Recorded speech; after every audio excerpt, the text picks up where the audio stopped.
So, Roman Gerodimos. That's right. Is that have I pronounced that correctly? Well, there are many ways to pronounce it, Okay. but that's one of them.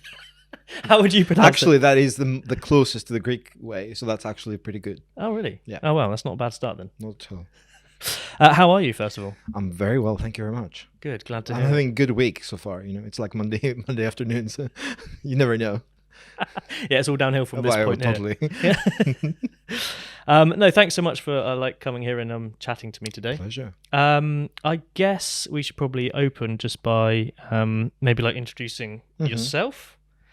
Tell us about the research that you conduct and what you do here at Bournemouth University. Sure. So I am a professor of global current affairs. I'm in the Department of Communication Journalism in the Faculty of Media. I have been around for a very long time, so something like 21 years. Definitely longer. At the university? Yes, indeed. Wow. Definitely longer some of the buildings around here, that's for sure. I have quite a broad range of interests. So I also get bored very easily, which means I dip in and out of different fields and disciplines and so on. But broadly, my background is in politics, international relations, and then media and journalism. But basically, I teach global current affairs. I teach across various programs related to politics, IR, journalism. I also do a lot of work with doctoral students. So research at doctoral level. And in terms of my research, at the heart of it is the concept of engagement, how we engage with each other, with ourselves, with public space, with the world at large, but most of all with public affairs, with global affairs, with what is happening around us, with the news, with issues that matter, and whether we engage or whether we don't engage, basically, Right. and what actually drives us to engage and what drives us to disengage. Well, that topic, I guess, is ever changing at the moment, isn't it? I mean, probably faster than it ever has in the history of news, let's say. Yeah. How does that make your job interesting, or what does that create challenges? Oh, totally. I mean, there's incredible change, and incredibly fast. There are some deeper, broader patterns there around how it's all about how the individual connects with the world at large, and that's a bit slower. It's still sort of changing, but it's changing. You got the sort of in the background, if you like, at a slower pace. So just to give you an example, in the 2000s, for example, when I did a little research on how young people engage or why they don't engage with politics, there were certain things that I found that the world had changed, and young people expected to be shown why something mattered to them or why they should care about something, and how they as individuals, what they could do about it. So it was quite a consumerist model, if you like. It was when you had the explosion and on the internet, the beginnings of social media, and politics and public affairs were just one thing among many, so which was competing, so you had to be very, very effective in how you communicate about these issues. It wasn't, people didn't really care about politics, global current affairs, because we're talking about a decade of relative stability, peace, prosperity, and so on. And all that changes when you go into the global financial crisis, even more so when you go into like Brexit and all the other things we've experienced over the last, we've experienced an amazing, quite extraordinary level of historic change over the last 5-7 years. And that's changing how we engage and why we engage with politics and the world. Yeah. So what you say, I suppose, when people feel as though the political, sphere doesn't affect them in any way, they lose interest in it completely. Exactly. And because, relatively speaking, as you say, we're going through a period of great stability, it seems like nothing is. Yeah. We take changing. things for granted, Right. Yeah. Like your security. I've done a little work on global security recently, and it's interesting because we didn't, people, when I went into my class a few years ago and I said I'm going to talk about the new Cold War, and the students asked me, what's the old Cold War? Because they hadn't heard of it, because there was no immediate reason for them, to engage with it. But now we're talking, it's all about the new Cold War, right? And it's all come back. It never actually went away. Putin is straight out of literally an agent of the Cold War, and what he's doing is Cold War tactics and so on and so forth. But it kind of like went into the background because other things became more important. It's natural. So it's how you kind of like ride these waves of things that are in like trendy or people talk about, and then what are the deeper undercurrents that actually will hit us in a few months or years time. Right.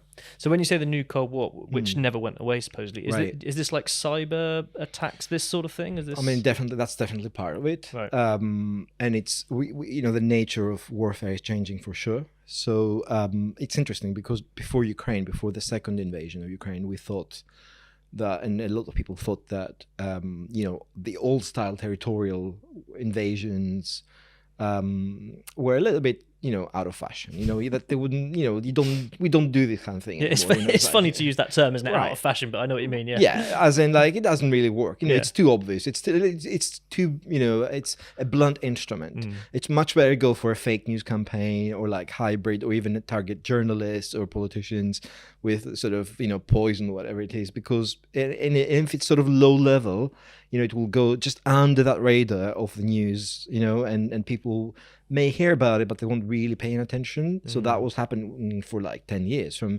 2004 to 2014 until the first invasion. There was so much low-level Cold War stuff happening in Europe, mainly from Russia, right? And then, but when something like the Ukraine invasion happens, that immediately reminds you, it's a shock to the system. It reminds of what is at stake. Do you think that's strategically naive from Russia to do that? Because, I mean, suddenly you get this outcry from all the other countries affected around Europe and stuff, and it's such an obvious thing that's happened when you invade. Yeah. I guess, I don't know, from a propaganda perspective or something, they're suddenly the bad guy. I mean, maybe they always were to a lot of us, but, is that why that sort of tactical undercurrent espionage, as you were mentioning, is more often applied? I think it was terribly misjudged. I mean, part of it being misjudged was that the West, we hadn't really reacted to similar actions in the past. So when Putin invaded Ukraine for the first time, the Donbass and Crimea, when he annexed Crimea in 2014, the West didn't really react to that. So he thought he could get away with it. But what it did is it really, healthy antibodies, as it were, I'm using sort of medical language now, kicked in the West. And we, I was actually quite pessimistic. I thought that people are not going to pay any attention, but thankfully people did. So it was misjudged because it actually is exactly what you say. It brought to the fore all those things that are happening, right? That we, poisonings, Litvinenko, 2006, the Skripals, 2018. You've got direct hits on UK soil, of former Russian agents or journalists or activists. In Germany, you've got things. Iran is doing it now in the UK. They're targeting not just Iranian activists or dissidents, but people who talk about Iran in the UK. So there's a lot of that happening, and it never actually stopped. If you look at the data in terms of what's been happening over the last 30 years, yeah, of course it became much less common, but it never completely went away. So it's those things, if you like, because I'm international relations scholar by training, as it were, and IR theory is almost like the mathematics of social science. It's kind of like a very square logic. It doesn't always apply. It went out of fashion when globalization was riding on a high. The EU was doing really well.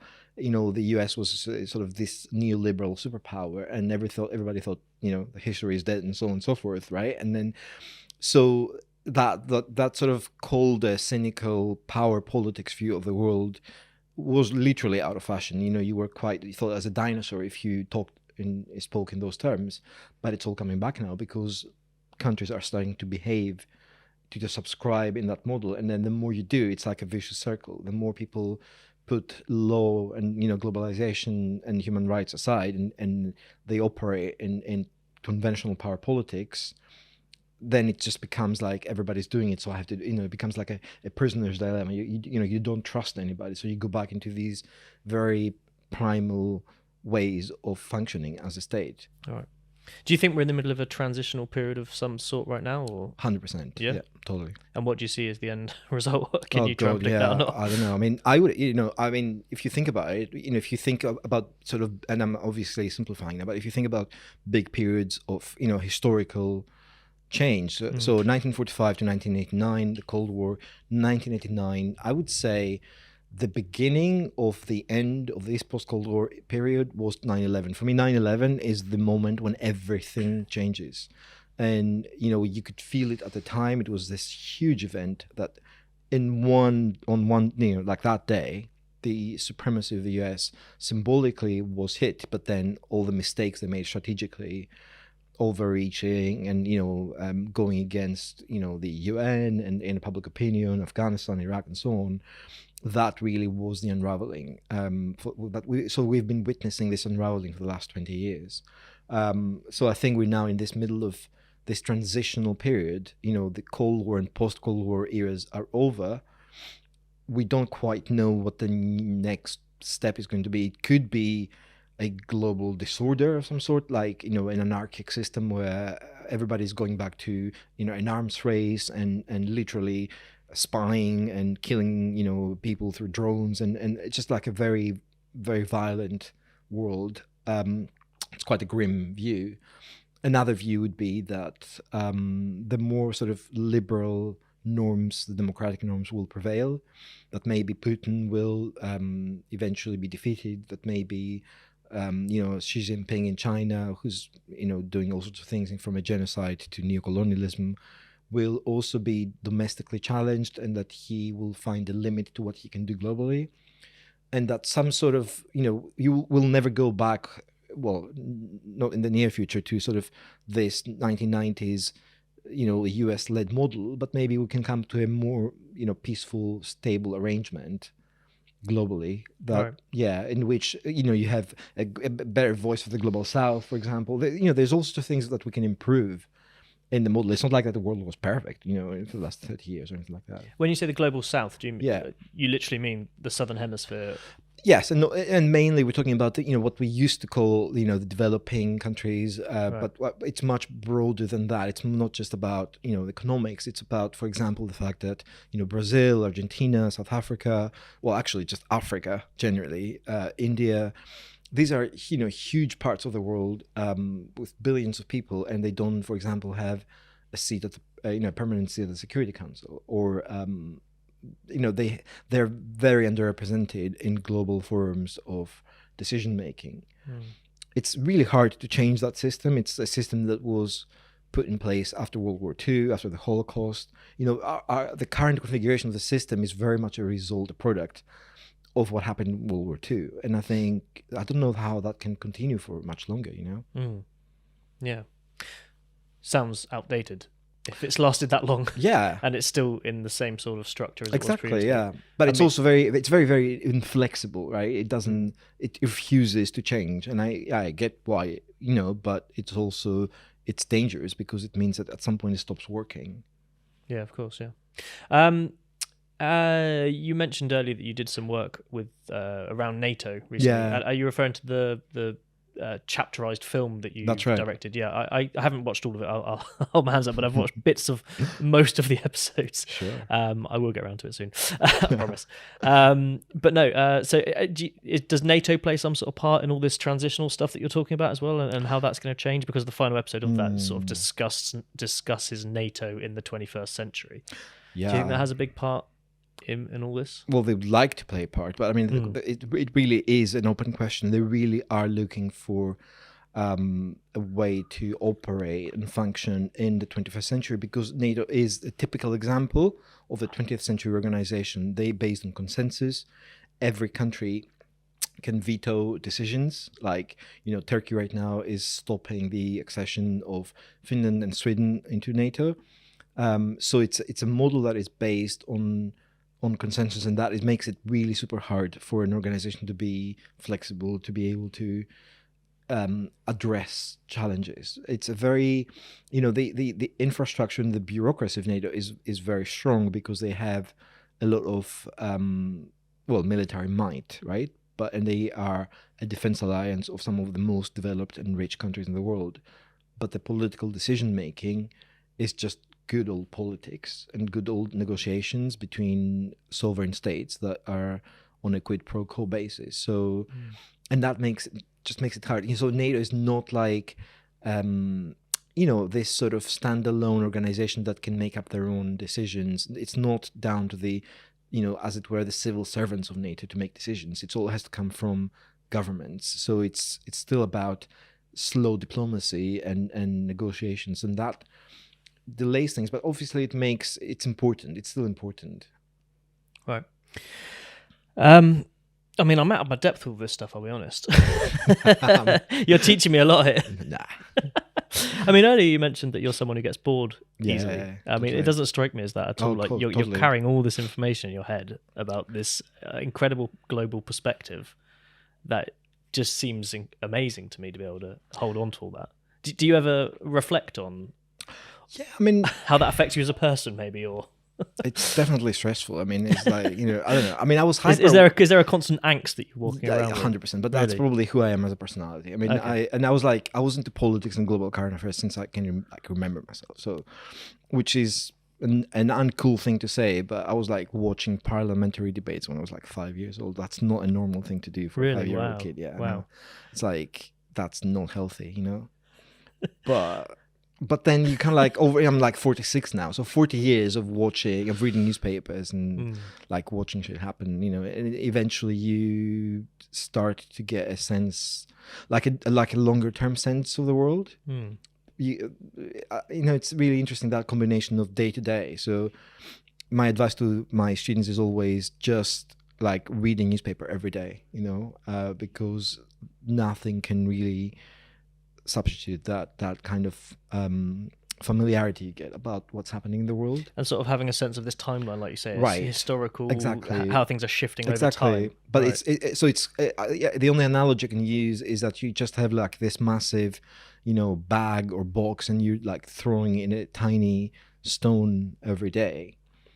And then, like, over time, you're building this sort of mass of information, and I think that what that does is it helps you just kind of like assess new bits of information. You can like place them in the right slot, if that makes sense.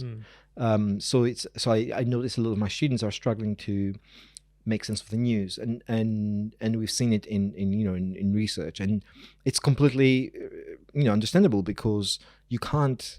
Unless you've read into an issue, there's, news reports don't come with a lot of context usually. We don't have a lot of time to spend to understand why things are happening. We get, very fragmented coverage. That's the nature of the news cycle. So you kind of like need to invest time to really understand, like, why is there a war in Ukraine? Why did Brexit happen? What is going on, in the European Union? What is going on in the world, really? Why is China lashing out against the Uyghurs? I mean, there are all these things that are happening, and it's just like, the news is, because of its nature, it's very fragmented. So it's, the longer you stay in the game of observing, the easier it becomes, I think. Right. And you mentioned earlier, like, you're particularly interested in how individuals engage with this stuff. I mean, social media must have just had such a massive impact on that, especially with the youth, and also maybe, just everything trying to grab their attention all the time, and people say attention spans are dropping and this sort of thing. So, I mean, can you envisage how that challenge will be overcome moving forward? I mean, especially with the sort of dawn of AI at the moment as well. I mean, how that's going to change things. Have you got any kind of particular opinion on that?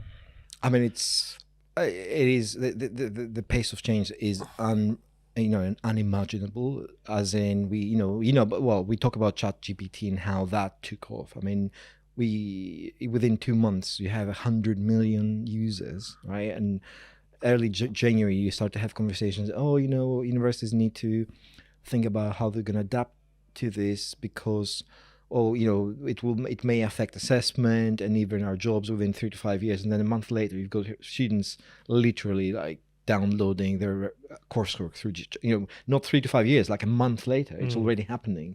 So we already have to respond to this with guidelines and, let students know that this is not allowed and so on and so forth. So universities are not the most flexible and fast moving, organizations around, right? So it's, for that to happen within a month, it's pretty dramatic.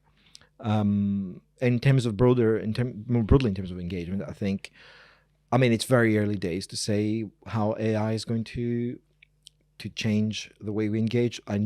What we can say, because it's been around, algorithms have been around for a while, and we know that changed how we engaged, because algorithms are based, well, depends on who's running the algorithms and how they're set up. But primarily what's happening today is that they're trying to maximize profit, and they're trying to advertise or show us material that the algorithm thinks that we're interested in.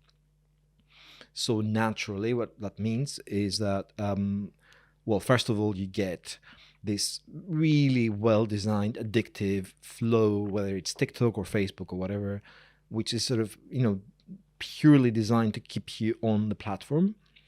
And that creates all sorts of interesting questions. Does that mean that you spend less time exercising, socializing, sleeping, reading, doing other things? It's not, for me, it's never about, oh, this technology is bad. It's not about the thing per se. I genuinely don't think that anything that we've seen is bad per se.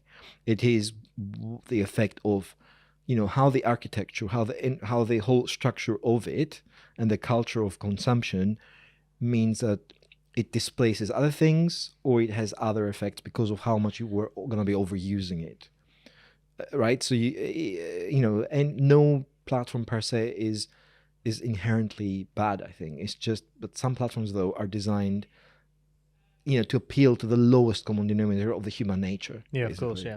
And as you mentioned, the end goal seems to be profit. Exactly. So, that capitalist kind of need for more all the Right. time seems to be the way a lot of that stuff's going wrong, in my opinion. Exactly. There's probably also a lot of benefits to that. But it's what you said about attention span. I just came across a study the other day which showed that we're not deep reading anymore, largely, and that is a huge issue. It's not just how many pages of books you read every year. It's a little bit like deep sleep. It's like, imagine going to sleep and waking up every 15 minutes. It will destroy your body very quickly. Yeah. So deep reading means that you are immersing yourself in without distraction, which means that only at that point of deep reading is the brain able to make those connections, right, to other things you've come across before, or your imagination kicks in, your creativity kicks in, you start to take notes, you start to imagine, you just you lose yourself. So for that process to happen, you need that sort of, let's call it deep sleep, version of deep reading. And because of how we read and when we read and where we read, that's becoming much harder. And so if that is lost, we're losing a series of faculties or functions that I don't know, maybe we can recreate them elsewhere. I don't know, maybe it's but this transitional phase where we're losing them without actually having found them elsewhere, that's a bit risky, you could argue that we've been losing those for centuries. You think about some of the Renaissance thinkers, right, who clearly had lots of free time to create works of art and think deeply about things. Totally. Even probably just in the last century, we haven't had that because of the requirement to work long hours and whatever to. Absolutely, you've nailed it on the head. I think because hit the nail on the head. Because why? Because if you go to AI, which is what you were saying before, it's all about the getting quickly to the outcome. Whereas anything in life, whether you're talking about art or creativity or learning something, or even just life itself, it's all about the journey. It's all about the process, right? It's all about reflecting on what you're doing and why you're doing it, and learning from mistakes. It's literally all about the process. Philosophy, if you do any kind of course, it's all about the methodology. It's all about how you got to the outcome. It's not about the outcome itself. Right. So AI is changing this paradigm of thinking to make it all about the outcome. And And that means that, I mean, I'd be very, interested to see what kind of art emerges. I'm not talking about pastiche of art. I'm talking about art that is, done. I mean, even maybe in the future, putting prompts into an AI generator will be some kind of like art making. I don't know. I mean, I find this really interesting, this idea that, is at what point do we say AI is now creative? Right. That's quite an interesting argument, isn't it? Because is it already? It's creating something, but it's based off of a whole database of other stuff. Yeah. But one could argue that that's all that human creativity is as well. It's just totally. It's just we're just relying on the references through our entire life experience to create something we've made, and there's nothing truly original. People say. Yeah, I mean, you can make the same argument for like human beings, as in you get socialized in an environment where you come in contact with references, right, from all kinds of media or art. So I'm sure that anything I create, either consciously or subconsciously, will include and remediate and mix bits and pieces from others. So that's human beings do it, but I don't know whether that is qualitatively different to what AI does or will ever be able to do. So that's one thing. And the other thing is, I would challenge people to think about big movements in art and when these flourished. And I would challenge people to tell me one movement like that has been historically important, significant in the last few years. And maybe it's too soon to tell that this underground movement really changed art. It doesn't mean that the art movements of the 20s and the 30s and the 40s were mainstream at the time. Maybe they were niche, maybe they were elite, right? And then maybe it was only through generations of other people that we realized their importance. I get, but I can see there being a crisis in art and creativity, not because people will stop creating, but because the dialogue that takes place through those communities of practice changes, and also the audience is fragmented. Very much so. Well, which some people see as a good thing, the democratization of, say, the music industry, for example. Right. How anyone can produce things and put them on SoundCloud or Spotify.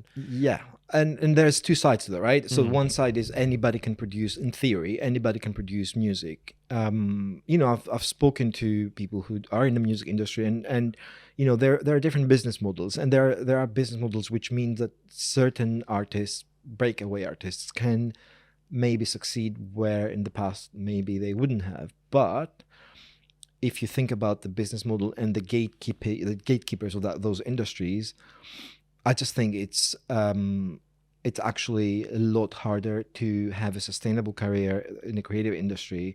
It's just a lot more fluid and a lot more uncertain. As in the past, you knew what the rules of the game were. You knew what you had to do to build a career, and you had to go through the gatekeepers. And of course, no gatekeeper is perfect, but they had certain criteria, qualitative criteria. And once from Napster onwards, I mean, talking late 90s now, early 2000s, the structural infrastructure, the structure of the music industry changes to the point where it is just harder to have original content or quality content, because people, it's just more attractive to the music industry for you to compose using a formula that they know works. It doesn't mean that there isn't amazing, creative, original content out there, but it's harder maybe for that content to find an audience, a wider audience that will make it sustainable for you to live doing that job, I think. Yeah, absolutely. And you described it as a bit of a crisis kind of thing there. I do think there is a bit of a sense of hopelessness at the moment with art because of this idea of originality, right? And we've almost like gone down the rabbit hole so far that we now know that nothing's kind of original, and we question what even is art, because we have just like a blank canvas on a wall in a museum and we call it art. We've like almost questioned it so much to death, and it feels like where do we go from here? No, absolutely. And I mean, it's that meme of like, oh, I could have done that. When you go into like a modern art museum, you think, I could do that. I'm sure I could like do that. That line or that whatever. But I mean, that is a healthy debate, and it's been going on for a few decades. But I still, I'm pretty sure there is a massive. I mean, I think art is now more important than ever. In humanity studies. I just think, when you ask me how things are going to go in the future, I just think eventually you'll see the people who invest in creative in art, in art making, or in humanities, in history, philosophy, critical thinking, they will have a massive advantage because those are the skills that will be become more valuable and rarer, I think.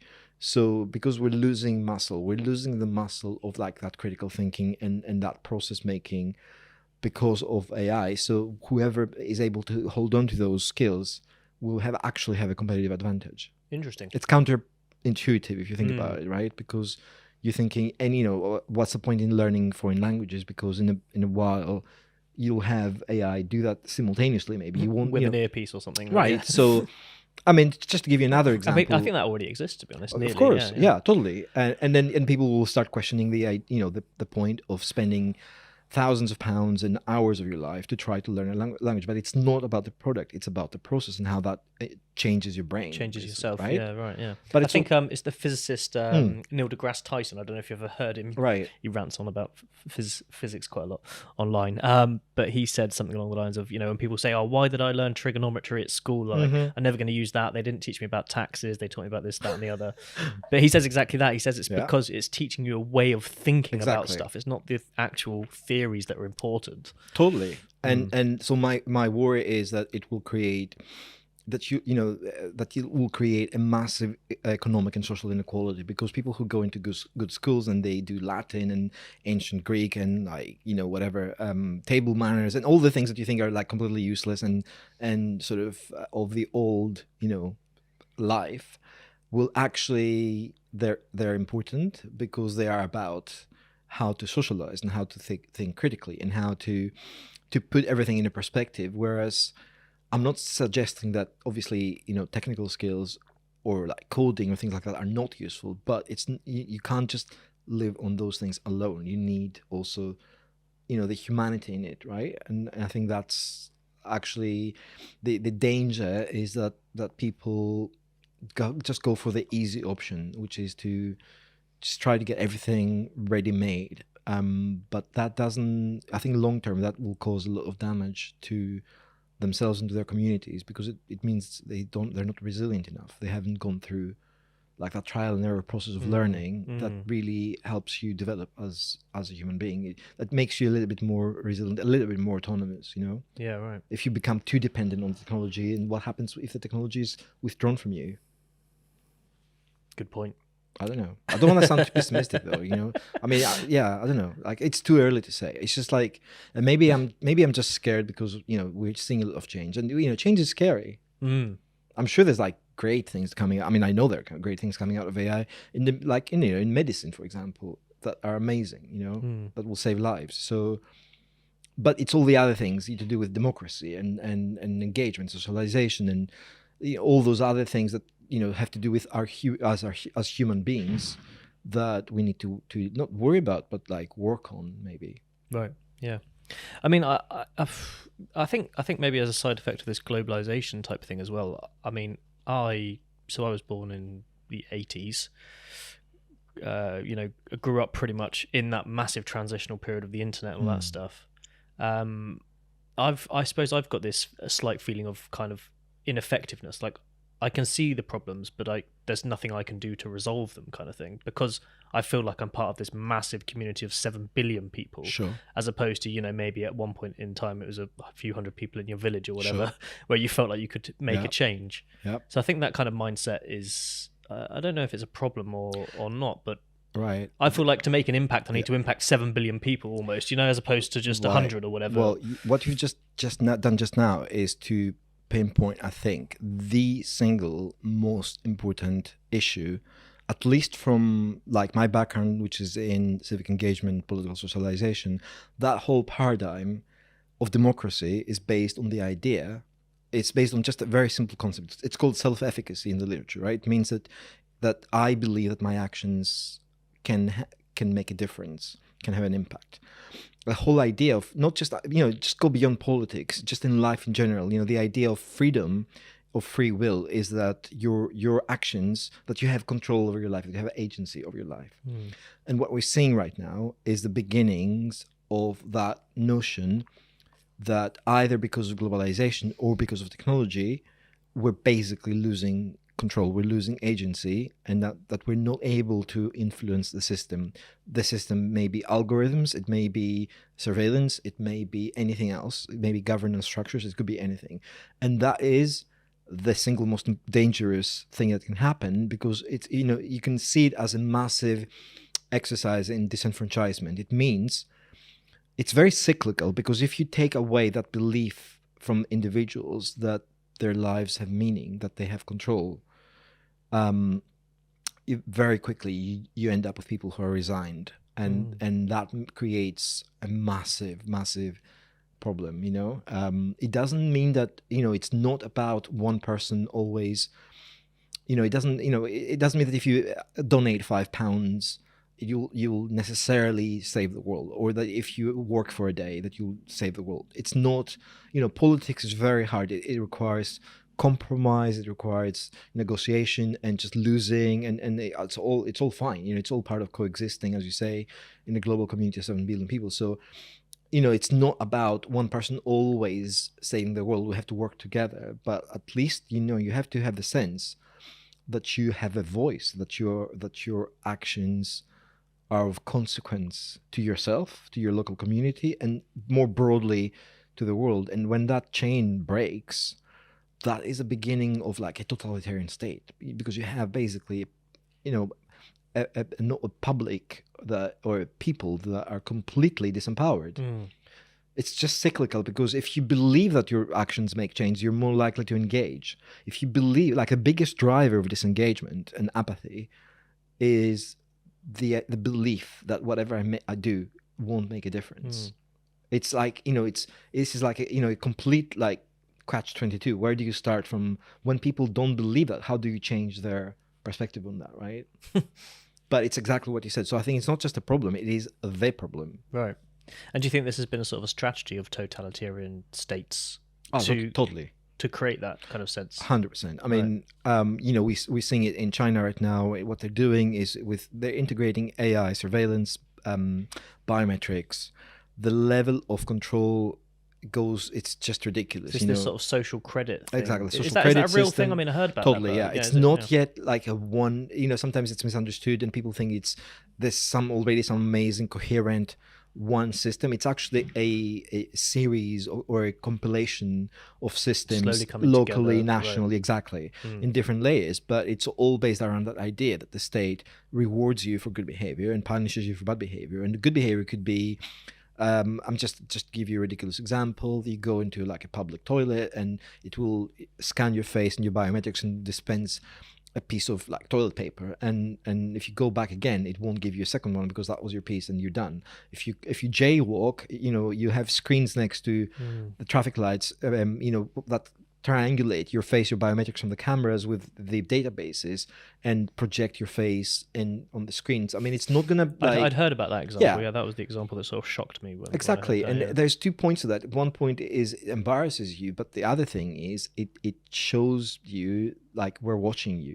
You're under our control, and it's very easy to that constant surveillance. Right. Yeah. Internet of Things. I mean, Internet of Things is going to be amazing in some ways for our daily life, and it's convenient, but equally it can create that idea that we're under constant surveillance. I mean, if we stop trusting that we have at least minimal privacy right at home, like, we just become paranoid. Yeah. There's I don't know if it was a real prison or just I think it was a real prison, a theoretical one, where the guards are in the middle. I can't remember what it's called now. And all the prisoners are around the edge. Right. With their cells facing the middle. So at all times like they can be seen. That's what it's called. Yeah, that's what it's called. Yeah. Yeah, it sounds a little bit like, and I think they all pretty much went crazy. I can't remember if it was just theoretical or a real thing, but maybe it was a real thing. Anyway,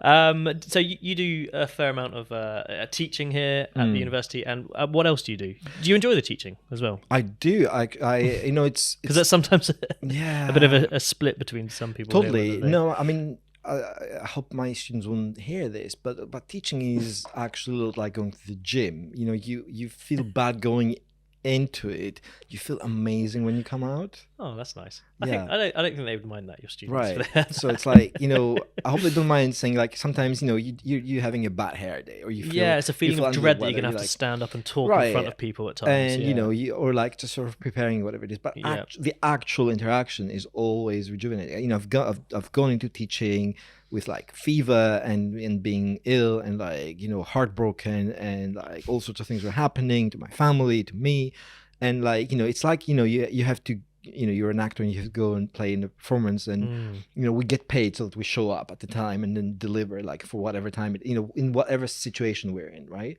So you kind of like have to become professional and learn to like live with it. But actually you end up realizing that that's really therapeutic, because that interaction, you leave the room and you actually feel pretty good about things. Do you think there's something in that, sort of forcing yourself to almost put on a front when you're feeling like that? I think actually so. eventually turns Totally. into going back the other way. Totally, because otherwise I would just be stuck home in pajamas, curled in my blanket. I would never see anybody, and that's probably not a very good idea when you're like feeling down. Yeah, right.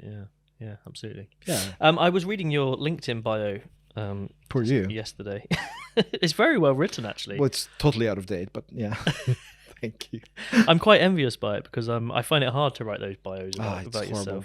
But do you mind if I read some of it? Go for it. Because I mean, it's mind blowing. Feel sorry for your listeners, but like, if you want to, if you really have to. It's mind blowing to me how much you've been involved with. So Roman has led research projects funded by the UK Department for International Development, NATO, the US Embassy in London, the Independent Social Research Foundation, Dionysos, if I pronounce that? Dionysos, okay, and the Greek Ministry of Foreign Affairs. He's organised international conferences on new media and diplomacy, media and empowerment, the Greek crisis, extremism in Europe, migration and empathy, shame and political violence. These are all different conferences. He is the founder of the Greek Politics Specialist Group of the UK's Political Studies Association, which he has led from 2004 to 2017. That's why it's out of date.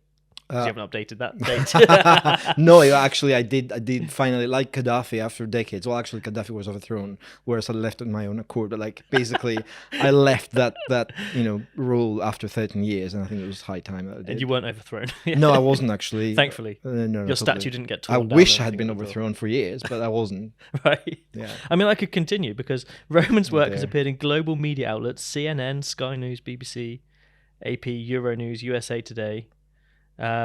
What else? His latest. Oh, you've edited a book, recently, haven't you? Yeah, I edited a few books. The last one, actually, I'm quite excited about the last one, on shame. It's pretty cool work, and we're doing work with all sorts of stakeholders outside the university. Right. So it's well, actually, I should say that my favorite part of my work, apart from teaching, of course, is working with people outside the university. So like working with.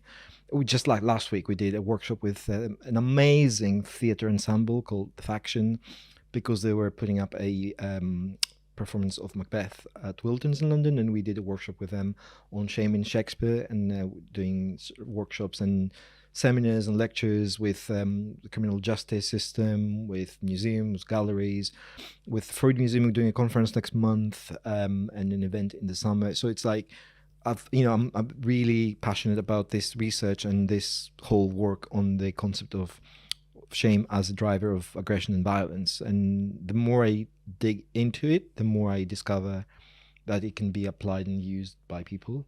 So yeah, it's quite cool. Can you explain that a little bit? So shame as a precursor to violence. Yeah. So basically, shame and fear, was it? Also shame and it's mostly sort of shame, but shame is an umbrella term for like humiliation or disrespect or feeling that you're not seen in the way that you want to be seen. It's sort of like shorthand for various things that all fall under the umbrella.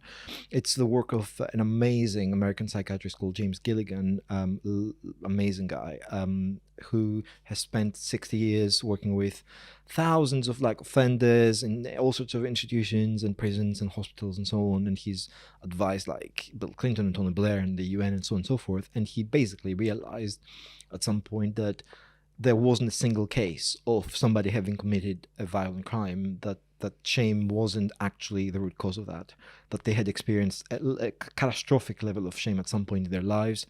And then if you take that, if you study, what we found was that there's a whole psychoanalytical basis for that. It could be that you are sort of a sense of abandonment in early age, or that just you're not shown how to handle emotions of shame, and if you can imagine shame as like this really, really toxic, radioactive, slimy ball, right, that people throw around, and when you're thrown that, you just want to get rid of it. You want to just pass it on to the next person because it's so catastrophic that you can't live with it.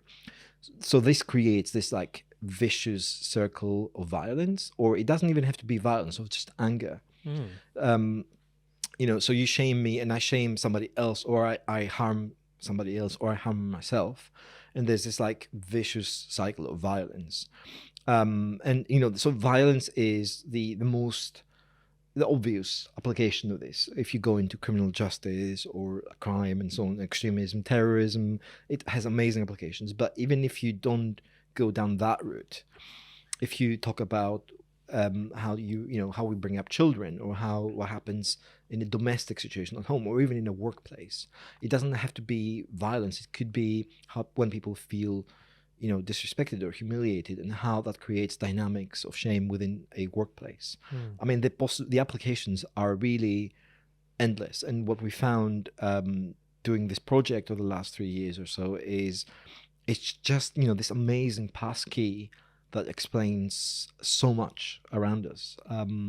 And it seems to be that something that people immediately like recognize. In the same way that when I first came, when I first encountered the concept in that work, I was like, "Wow, God, this is really amazing. This works. This explains so much." Right.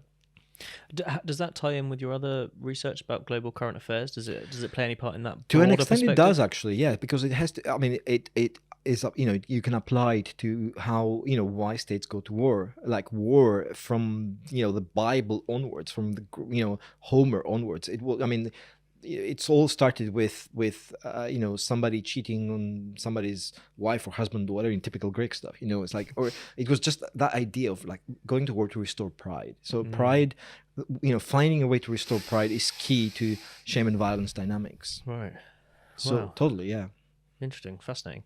And do you feel like you've learned any particular lesson from that study into shame in how you deal with people or totally. yourself or anything? Sure, absolutely. And thank you for asking that. Actually, absolutely. I mean, for me, it just like, because I'm a human being, I get angry sometimes, right? And when I realized like that, just unpack your anger, just like stay with your anger, just unpack it, and just try to understand why you're getting angry. And it was like 100% success rate in interpreting why I get angry, which was that I felt either that somebody was trying to humiliate me or disrespect me, or didn't see me the way I wanted to be seen, or I felt embarrassed, or the some kind of like some sort of relationship of inequality where the other person is behaving in a way that is not respectful, mainly, but it could be other reasons. But it all comes down basically to that. And we can analyze it even further, because shame has its own roots into our ultimate fears around loneliness, around social death, around being ostracized from the group. So there are like quite evolutionary foundations there. But what it means in practice is that next time you get angry because I keep bumping my knee on the lounge table, and like I get angry at the lounge table because it's like, why is it there? Why is it doing this to me? Right? It's really silly, but like, right. It's almost like you feel the table towards inanimate objects as well. Exactly, totally. I mean, we all do it. It's bloody door. I'm usually more annoyed at myself though. Totally. Of course. That's the main thing. A lot of shame is, and a lot of violence and harm is directed at the self, right. And there are all sorts of like behaviors and even just thought patterns that are not I don't know if healthy is the right word. It's just like not helpful, unhelpful. Right. Yeah. Whereas if you're able to recognize why this is happening, if you become much. I'm not saying I've like reached any kind of like yogi master Zen levels, but it allows me, when something happens, when I get angry, I know it's something because it's got to do with me, not with the other person. We can't control what other people do, say, or do, right? What we can control is how we feel about it. Our response to it. Exactly. And if you feel okay with yourself, like you don't need other people's approval or validation, So if there are people, if somebody is behaving like, like, I'm not going to use a 4-letter word in this podcast, but like, inappropriately, that says something about them. It doesn't say anything about you. Yeah, of course. Yeah. Right. Yeah. So I think if you try to like stick with that thought, it's so liberating. It means you don't actually have to get angry, Yeah. Yeah. Mind you, that's very frustrating sometimes for the other person when they're totally gearing up for a fight and you're 100% triggering. Yeah, of course, because they think that you're not respecting them, but because you're not validating their anger, right? It's like they think you're superior because you're like, you don't think that even engaging with them in that fight is worthy of you. Yeah, right. Yeah. Right. So the non-fighting triggers them, but that's because they like have their own issues. So it's not your fault, right? Does this make sense? Yes, absolutely. Yeah. Okay, Sorry, good. I'm just reflecting on my own life. I didn't expect this to be a therapy session. Anytime, Tom. I should lie down, shouldn't I? Totally. I mean, we do have a couch here. Oh dear. So, how many authors did you bring together for this book you've edited? Interdisciplinary. Yeah, applications of shame and violence theory, breaking the cycle. It's a mouthful. It's I don't remember the exact number. It was like 16 chapters, probably around 15 people have written a few chapters or co-written a few chapters. And how long did that take to sort of? So the actual book project started in 2019. We gathered in Berlin for a residential workshop. We spent a week there, and that's when we started working. I started working on the proposal, but actually the actual book started in 2021, and it got done together within a year. So that was for academic timeframes. I don't know, people think this is crazy, but like for academic timeframes, doing a book like that in a year is like lightning speed. Yeah, it sounds insane to me. Yeah. I didn't even have to ask for an extension, which is unheard of. Did the COVID lockdowns help, do you think, at all? Gave people time to, was it around about that time? Yeah, no, totally. It was during that time, actually. I mean, I was sort of like, really reluctant to chase people up for chapters and so on, but then I think it was just that sense of resilience and like just keep going, just do it, I think it may I don't know if it helped or hindered because people had their own challenges and so on. So I think it in some ways it helped because we had more time to focus on our work, and in other terms it was harder because people had all sorts of challenges, that may delay them. They have delayed them, yeah. Right, of course. Now it's been playing on my mind. I should have introduced you as Professor Roman. Oh, whatever. Yeah. Gerodimos. Yes. At the start, but I forgot. No, you're well. Thank you. Yeah, whatever. But could you talk to us about your journey to become a professor? Like you said, you've been here for 21 years. Yeah, that's right. Does that play a big part? The fact you've been here for so long. I mean, what does it take to become a professor? The Holy Grail. Oh dear. Yeah. So I joined 2002 as associate lecturer, which is basically part-time paid, doing my PhD. Then became a lecturer in 2005. So that was like a permanent post, basically. Then senior lecturer 2011, principal academic 2013, associate professor 2018, and then only became professor like 2 years ago. Yeah. So it's I mean, what I can say is, it's really interesting after all this time. When I actually became professor, I was a little bit sort of nonchalant about it. I was like, oh my God, I don't care, at this point. It was like, when you've worked your whole life, it's like titles become less important as you grow older. It was, of course, amazing. And it was pretty impossible to become a professor. In this university in the past, it was very, very, very hard. Like we had one professor like in 10 years. I mean, thankfully, the university has now, created progression and promotion practices that are much better, much fairer, much more transparent. There are like better panels, there are criteria, and the way these are applied, it's just like improved massively. And you see more women being promoted, you see more people being promoted that have been around for, doing amazing work for a long time. So we now have a much more developed professoriate, associate professors. It's just like there's this sort of diverse distribution of roles, and which allows you to, I mean, it didn't really make a massive difference in what I do, to be honest with you. I still teach, I still do lots of other things.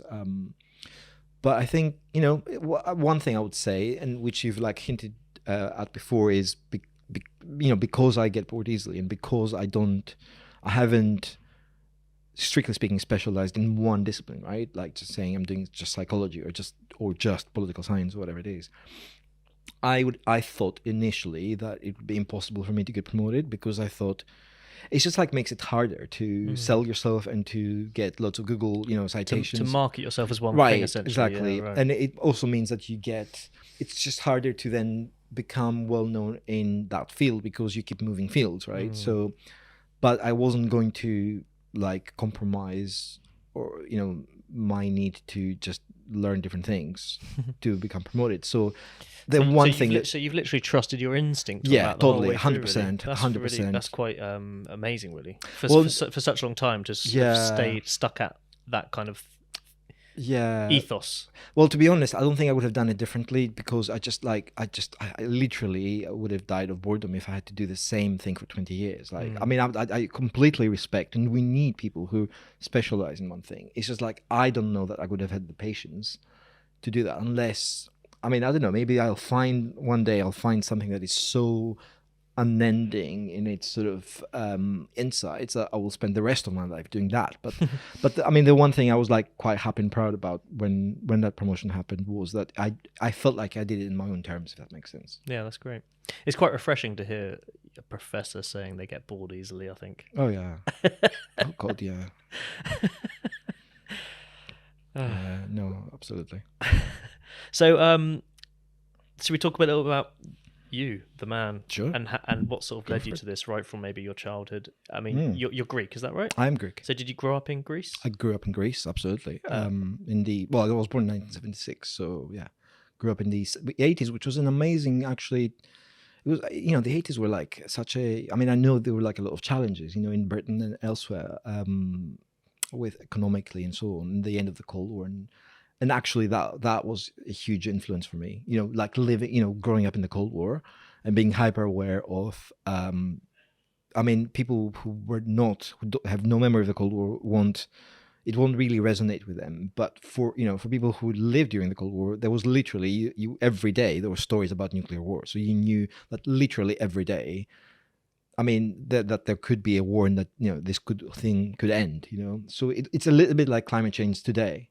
Right. Right. The existential dread right. kind of exactly. thing. How but do we it's solve different this? because climate change is definitely happening, and it will definitely, but it's longer term, and it's, it's very, very slow, and it, we may nothing is suddenly going to happen exactly tomorrow. And we may, we still have hope of adapting somehow, or like some kind of technology may emerge which, I don't know, captures carbon or whatever it is. Whereas that was like a crazy person, or an accident, as it almost happened, could literally lead to an all-out war. So you went to bed at night thinking you may not wake up in the morning. And I can't stress enough how anxiety-inducing that is. And I've heard a lot of people who actually grew up even before that were like, that was a thing, for them. Wow. Yeah. Can't really imagine that. So you think that kind of has played a part? I think so, yeah. On what you've chosen to it research. Traumatized me completely. And this sort of angst that you carry around about the wider perspective. Yeah, I think so. I mean, it's pretty phenomenal, as you mentioned earlier, that as a 5-year-old you were watching sort of political debates on television and stuff. Did your parents sort of encourage that? What was your sort of family life like in terms of that? I was lucky because they just let me do my own thing. They didn't really meddle with what I was doing. But as a 5-year-old, I like that. Yeah, they thought I was probably a bit odd, but like they didn't really mind, But no, but I have to say, like, in all seriousness, like Greece was a very, very politicized society. Right. So it's like, when I started doing research, I counted that it took every conversation within 30 seconds would turn to politics, which is insane if you think about it. It was a little bit like, you remember when like Brexit was happening here, and every conversation would end up like in talking about Brexit within a minute or two. Yeah, if not the weather, you mean? Yeah. Right, exactly. It was either the Brexit or the weather, right? Or like trains. So imagine like this being politics throughout your entire life. Right, and you said when you started doing research, you counted this. Yeah, so I didn't do like official research, but I was like... At what age was this? About 25-ish when I came here. As an adult. Yeah, like when I came here and like realized that it's not normal to like, have every conversation become a political conversation within 30 seconds. Because you got a different perspective. Right. And I was like, okay, there's something wrong with us. And that's interesting, isn't it? That's quite a cultural defining thing, isn't it? I think. Just like, how the Brits always talk about the weather, I suppose, that sort of thing, isn't it? Which probably seems less hard line than talking about politics constantly. Exactly. So you literally went out and you were counting. Yeah, I mean, it's not hard. You don't have to try very hard because it's like... Was this your own conversations? Were you just counting in my own conversations. Yeah, exactly. I mean, I was like, in family dinner tables, and I was like, okay, let's see how long it's going to take for this to go into like a political rant again, I see. Yeah. Oh, interesting. And that was just kind of an informal thing. Yeah, it wasn't. No. Never written down. No. I'm not that sad. Yeah. Fantastic. Do you have any like stories of your youth from Greece? Because I mean, it's interesting for outsiders to hear about other countries growing up in those places and stuff. I mean, I would say that the 80s were for Greece, a period of like real hope, and the European Union was sort of coming together in the late 80s, early 90s. There was a sense of, Greece having left its sort of tumultuous political history with dictatorships and wars behind. There was political stability. There was a real sense of like hope and optimism. And even though it was a poor country, right, it wasn't by any means rich. It was debt-ridden, like always. But there was this sense that actually, if you study hard and you work hard, you can do, you can pretty much do whatever you want, which was amazing. And which is also partly why so many Greek people left Greece and sort of succeeded elsewhere around the world, because they had really received that, boost in their like efficacy, to go back to what we were saying before, that sense that actually you are controlling your own destiny. It wasn't, there was social mobility. There was that idea that if you study hard and work hard, you'll get somewhere. And that was an amazing time to be around. It was very hopeful. It was just very optimistic, cheesy music, 80s, whatever, like it was great. And in the 90s as well. But I mean, now it's a very different story in Greece as well as in the UK, as elsewhere. It's much harder for today's young people to have that sense of security or that sense of prospect, that they will, be able to own their own home, or that they'll be able to have a stable job, or that they'll be able to... It's the shifting goalposts that you exactly, earlier, isn't it? We don't know how to achieve those things. That's right. For sure. It seems to be changing every year almost, or maybe even more frequently than that. No, totally. But so it was a great time to be around, and it was like loud, it was very social. So I have mainly like very good memories from like, say, growing up in the 80s and 90s, So at what age did you move away from Greece? I was 24. 24, and you came straight to the UK. That's right. Yeah. And where did you work, or what did you do before you? So I did my master's at LSE for 1 year, and then I hit like rock bottom because I couldn't find job. It was just like I like submitted my master's pretty much the day before 9/11 happened or something like that. It's my dissertation. So I started to look for a job in politics and international relations like as soon as 9/11 happened, which it was pretty impossible to find. It's really hard to describe it for people to believe this now, but the whole system of foreign affairs and international relations just closed like an oyster after 9/11. Really? Yeah, especially for people who are not from a really posh school, who are not British, who are not like definitely part of the establishment, if you like. Well, why did that happen? I think there was just general insecurity. Like there was this industrial level paranoia about people being not, I don't know, trustworthy or whatever. Generally, at best of times, the politics and international relations community, let's put it that way, is pretty close, and it's like it's not talking about the glass ceiling. It's more like a nuclear bunker, concrete level sort of wall. But especially at then, I think a lot of people, I know a lot of my colleagues at masters like left the UK because it just couldn't find a job. It was just really hard. So for a year, like I did like flying for clubs and working for Pret and all those things, and then I got a scholarship to come and work and study here. Oh, fantastic! And you studied previously in Greece. Greece, yeah. So I mean, what was that experience like? Sort of your adolescence and growing up through Greece. How has that shaped you as a person?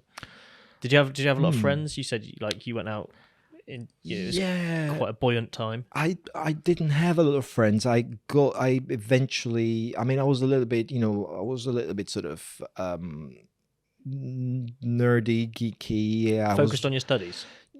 At university, yes. Yeah. At university, I started to have a lot more friends. I was actually, I was social, but I also was so like driven and interested in studying that I was spending a lot of time doing that.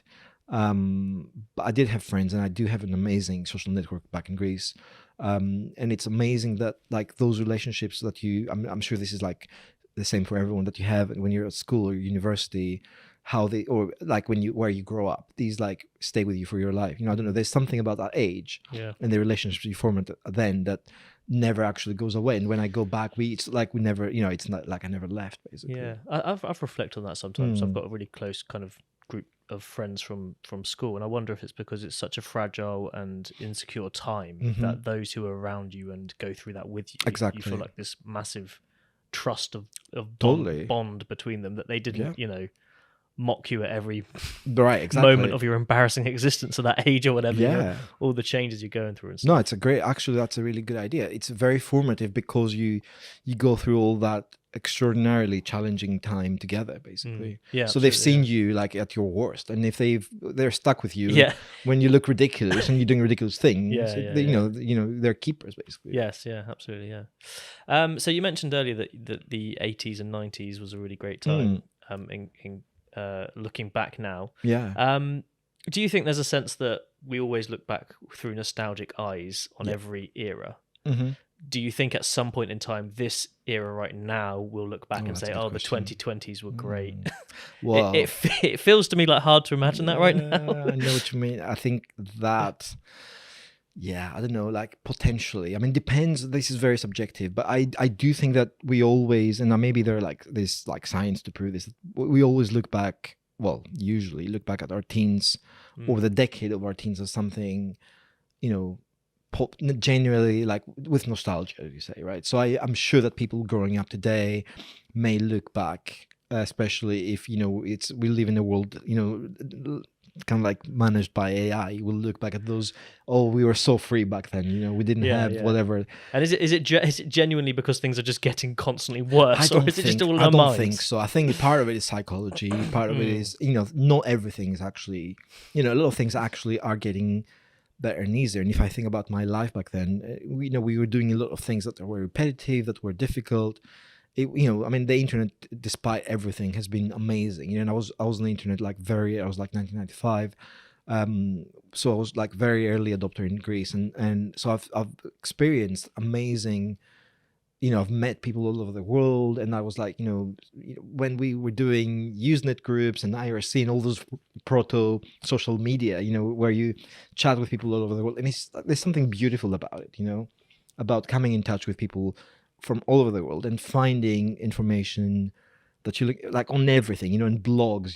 That was that period when we had blogs, and there's an amazing, actually, if you use a web archive, which archives all the websites ever, basically, you can go back and find some amazing things, even if they've disappeared now. Do they manually do that? There must be a I think I think there's a thing that scans basically and saves. But basically it was a time when people published and maintained websites and blogs and pages with the most unusual geeky interests, and that that's great. It's like, it's amazing. Yeah, absolutely. So you've got a lot coming up, I think you said, conferences and things. So what's the sort of next thing happening, the next big thing happening? Right. So in terms of the shame work, the book, we've got a series of events happening next week, and then the week 2 weeks after, every 2 weeks, basically, a series of presentations, outreach work, doing workshops in Greece as well. So just trying to use this work as much as possible to, this sounds really like pretentious, but not empower people, but like just, offer it to people and let them make the most of it, So so there will be a series of impact-related work around the shame project. We've started publishing a massive series of investigative curation reports on China that I've been working with my students for the last 2-3 years. We've already published the first 2 reports, and then there's like 8 or 10 more to come, and then that will all be collated and published as like a PDF report by the university.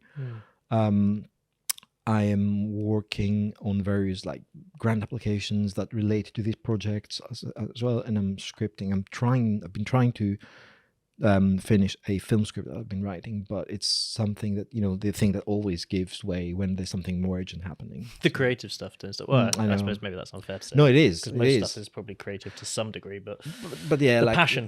Yeah, exactly. And if there isn't like, it's harder to like, find funding, and it's harder to find space for it. But you have to keep going. Will this be another documentary? No, I mean, there may be another documentary in the way, we'll see. But no, that might be, if it ever happens, would be my first live action fiction film. Oh, fabulous. Yeah. Brilliant. And what would that be based on? It's an original script, but it's basically a story. Well, it's a kind of story that moves between the Old West of the late 19th century and the late 20th century. And it's a story of mainly three people. And it's about outsiders and others, and how misfits, basically. It's a story of misfits and how misfits find community and how they go through various challenges in their lives. Does this tie into your shame kind of implicitly only? I mean, my work like informs, but creative writing screenplays is like it's a thing of its own, but then whatever you do, of course, informs your thinking. Yeah, of course. Yeah Fab. That part of your work really interests me is the filmmaking, because obviously that's the sort of my background as well as filmmaking, and I've been having lots of conversations with people around the faculty about sort of dissemination of research through media outputs a little bit more. And Richard Berger, who I mentioned earlier, thinks that we need some sort of copy-paste structure that we can provide for research bids, basically, where there's something kind of written into a research bid that allocates some of the funds for the media output at the end of it. Yeah, I agree with that. Do you think that's an important thing to do? I think that's definitely important. I mean, academics and academia in general needs to have a very serious conversation about journal articles and academic books, and it's becoming now ridiculous where you spend a lot of time working on research which then just like dies a slow death in terms of like 3 people read it or like 10 people read it, not even 10, and it doesn't matter how good it is, it doesn't matter how timely or important it is, either because of paywalls or because of inaccessible language or because of just how much stuff there is. We're doing amazing work which often just is not like, it doesn't reach the people it needs to. It's great for your own personal development, but it's very selfish. Why not do something with that work? And I think multimedia and film is a great way to communicate that work. And I've found that whenever you enter that creative process of trying to communicate your research, you actually learn a lot of things about the research.